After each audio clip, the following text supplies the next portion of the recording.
Hi friends, welcome back to my channel. చూడండి friends, నేను ఈ వీడియోలో చూపిస్తున్నది స్పైసీ చికెన్ ఫ్రై. చాలా సింపుల్గా ఎలా చేయాలో వీడియోలో చూపిస్తాను. వీడియో చివరి వరకు చూసి నచ్చితే కనుక ప్లీజ్ సబ్స్క్రైబ్ అయితే చేసుకుని ఒక లైక్ చేయండి ఫ్రెండ్స్. నేను ఎలా చేశానో వీడియోలోకి వెళ్ళిపోదాం. అలాగే నేను 1 కేజీ చికెన్ తీసుకుని నీట్గా వాష్ చేసి తీసుకున్నాను. దీంట్లో ఫ్రెష్గా చేసిన అల్లం వెల్లుల్లి పేస్ట్, అలాగే కొంచెం పసుపు, 1/2 స్పూన్ పసుపు, అలాగే 2 స్పూన్స్ సాల్ట్ కూడా తీసుకున్నాను. అలాగే మనకి 1 స్పూన్నర కారం, ఇవి మొత్తం వేసేసి కలుపుకొని పక్కన పెట్టుకోవాలి. ఒక 10 మినిట్స్ అన్న పక్కన పెట్టుకోవాలి. చూడండి ఫ్రెండ్స్, నేను ఈ విధంగా మొత్తం కూడా కలిపేసి పక్కన పెట్టుకున్నాను. దీంట్లోకి ముందుగా మనం గరం మసాలా పౌడర్ అనేది రెడీ చేసుకోవాలి. దానికి నేను చూపిస్తున్నాను. చెక్క, లవంగ, అలాగే 2 బిర్యానీ ఆకులు, 3 యాలకులు, కొంచెం జీలకర్ర, అలాగే 5-6 ఎండుమిర్చులు, అలాగే కొంచెం 2 స్పూన్స్ ధనియాలు కూడా తీసుకుని ఇవన్నీ మనం ఒక ప్యాన్ తీసుకుని కొంచెం వేడి చేసి వేయించుకుని మిక్సీ పట్టి పౌడర్ చేసుకోవాలి. చూడండి, ఈ విధంగా నేనైతే మొత్తం కూడా పౌడర్ చేసేసాం.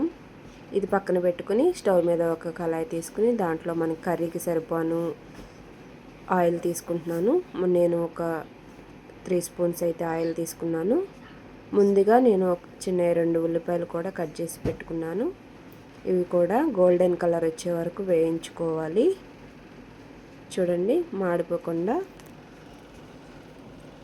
గోల్డెన్ కలర్ వచ్చే వరకు, ఈ విధంగా వచ్చే వరకు వేయించుకొని, అలాగే ఫ్రెష్గా చేసిన అల్లం వెల్లుల్లి పేస్ట్ కూడా వేసి కలుపుకోవాలి. అల్లం వెల్లుల్లి పేస్ట్ పచ్చివాసన పోయే వరకు వేయించుకొని ముందుగా కలుపుకొని పెట్టుకున్న చికెన్ అంతా కూడా దీంట్లో వేసేసి మరొకసారి చికెన్ అంతా కలిసే వరకు కలుపుకోవాలి. ఈ మసాలా వేయటం వల్ల మనకి స్పైసీ టేస్ట్ అనేది వస్తుందండి. దీంట్లోనే ఒక 3 పచ్చిమిరపకాయలు కూడా నిలువుగా కట్ చేసుకుని, అలాగే 2 రెమ్మలు లేదా 3 రెమ్మలు కరివేపాకు కూడా వేసి అంతా కలిసే వరకు కలుపుకుంటున్నాను.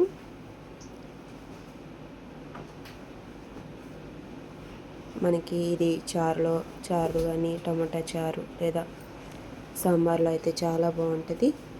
ఒకసారి ట్రై చేయండి. దీంట్లో మనం ముందుగా పొడి చేసి పెట్టుకున్న పౌడర్ ఉంది కదండి, మసాలా పౌడర్, అది వేసేసి టేస్ట్కి సరిపోయినంత 2 స్పూన్స్ అలా వేసి మరొకసారి కలుపుకోవాలి.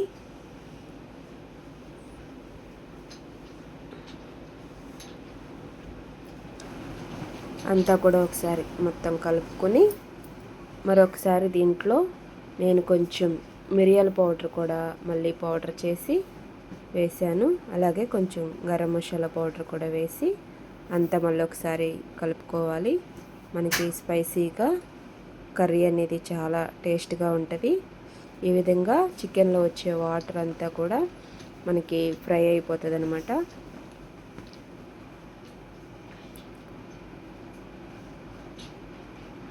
చూడండి ఫ్రెండ్స్, మనకి ఆ వాటర్తో మొత్తం కూడా చక్కగా ఉడికిపోతుంది.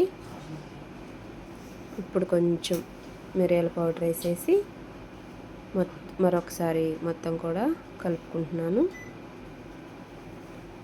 మనకి ఇక్కడ మెయిన్ వచ్చేసి మసాలా పౌడరు, అలాగే మిరియాల పౌడర్ కూడా వేస్తే స్పైసీగా ఉంటుంది. చూడండి ఫ్రెండ్స్, చక్కగా కర్రీ అయితే మంచి స్మెల్ వస్తుంది.